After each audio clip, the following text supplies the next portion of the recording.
Donc, dans l'image de l'arbre, dans la palette des couches, on va travailler sur la sélection phase 2 ici, donc c'est-à-dire la sélection qu'on a obtenue par les opérations entre les couches, et on a fait une copie comme ça au cas où on a notre original qui est là, si jamais on foire ceci.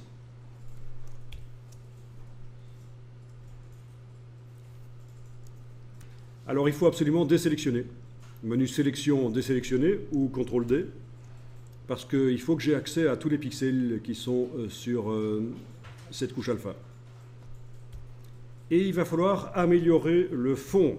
Il faut toujours commencer par améliorer le fond, ce qui est derrière le sujet. Parfois, avec certains sujets, vous aurez un sujet qui sera clair sur un fond foncé. Ça peut arriver. Ça dépend vraiment des images. Et le problème, c'est pas du tout un problème. Vous pouvez très bien travailler un sujet clair sur un fond foncé, mais dans tous les cas, quand vous améliorez la couche alpha, il faudra commencer par le fond. Et il se trouve ici que le fond est clair. Et en fait, je veux qu'il devienne encore plus clair, parce qu'il faut que la couche alpha soit plus performante. C'est-à-dire que ce qui ne doit pas être sélectionné dans cette image ici, dans cette image-là, ce qui ne doit pas être sélectionné doit être très clair dans la couche alpha. Ce qui doit être sélectionné doit être très foncé. Donc l'arbre doit être très foncé, entouré de blanc. Et alors vous allez prendre un outil de maquillage ici. Vous avez des outils de maquillage, l'outil densité moins et l'outil densité plus. L'éponge ne va pas nous servir, c'est un outil qui sert à saturer les couleurs ou les désaturer, mais ce n'est pas génial.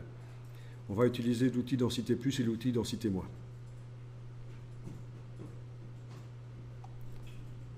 Bien. Alors, l'outil densité moins, on commence par là, parce que c'est celui qui sert à éclaircir, il enlève de la densité. Et vous allez indiquer qu'il va éclaircir ce qui est déjà clair. Donc dans les options là au-dessus, vous indiquez gamme ton clair. Comme ça, vous lui facilitez la tâche, il va déjà agir uniquement sur ce qui est clair.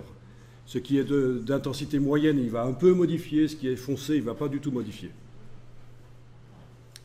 Exposition, oui, vous pouvez mettre à peu près 20%, parce que 50%, ça va un peu trop vite. Donc si on met plutôt à peu près 20%, c'est pas mal. À peu près, on n'est pas un chouïa près. Ça peut être 17, 23, c'est comme vous voulez.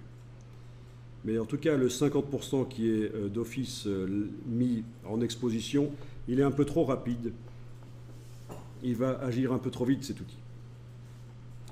Et voilà, je vous montre. Alors, je vous montre le principe. Je vais agrandir la brosse ici. Et je vais passer sur la montagne et elle devient blanche. Et l'arbre qui est noir n'est pas modifié par l'outil puisque l'on a dit à l'outil qu'il doit agir sur ce qui est clair. Voilà. Alors la montagne là sur le côté, je ne m'en occupe pas parce que je vais lui faire son compte avec un pinceau. C'est la montagne qui est au même endroit que l'arbre qui va subir l'outil densité moins. Voilà. Ça va, vous voyez?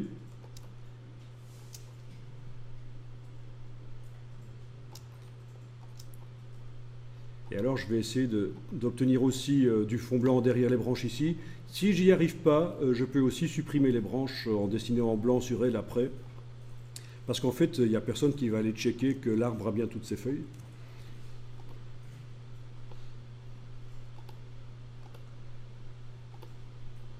Voilà, à force d'insister, on arrive à quand même avoir un fond blanc derrière. Voilà.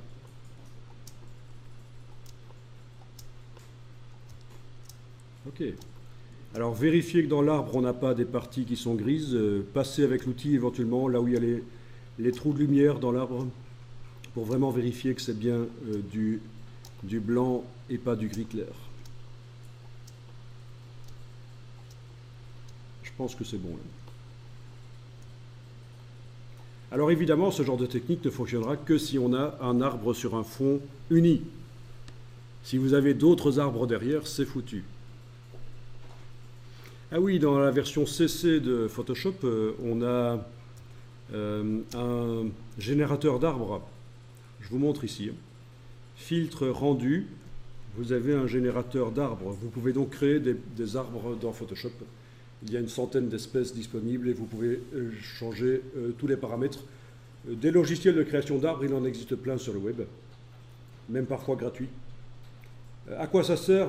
C'est plutôt pour quand on fait des simulations d'architecture, c'est pour placer des arbres dans un environnement architectural. Pour des projets d'architecture en fait.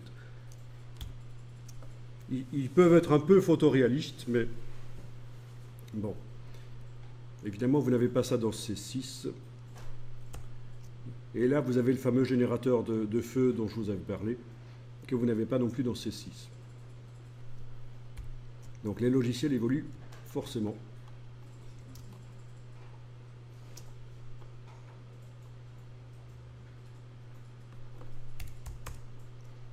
Voilà. Et alors, on va maintenant utiliser l'outil Densité Plus. C'est l'autre outil. Bon, il ne va pas être extrêmement utile ici, mais il faut quand même que je vois comment ça marche. Avec cet outil, je vais lui dire qu'il va agir sur les tons qui sont déjà foncés. Donc, gamme, ton foncé. Lui, il sert à assombrir. Gamme, ton foncé, exposition à peu près 20 aussi. Et je suis censé passer sur l'arbre pour faire en sorte qu'il s'assombrisse.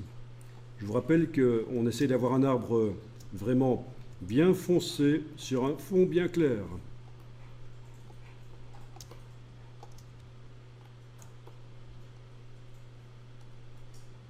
Il ne faut pas trop insister non plus parce qu'il faut garder du détail, des gris. Il faut garder des gris. Ah tiens, j'ai un petit problème que je remarque là. C'est pas un vrai fond blanc en fait. Je vais devoir retourner avec l'outil densité moins pour vraiment le transformer en blanc. C'est pour ça qu'on avait le ciel qui était un peu visible tout à l'heure. Hein. Le ciel est gris clair là dans la couche alpha.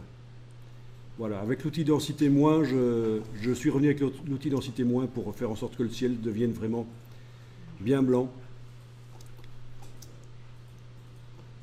Avec la palette information, je vais même pouvoir aller vérifier que c'est vraiment du 0% à cet endroit-là. Donc je prends n'importe quel outil et vous voyez quand on survole, là il est indiqué 0% ici. Si jamais je survole d'autres parties, ça va monter. Voilà. Là, on a même du 100%, là où c'est noir. Mais sinon, il faut que dans le ciel, ce soit du 0%. Et donc, outil densité moins pour enlever de la densité.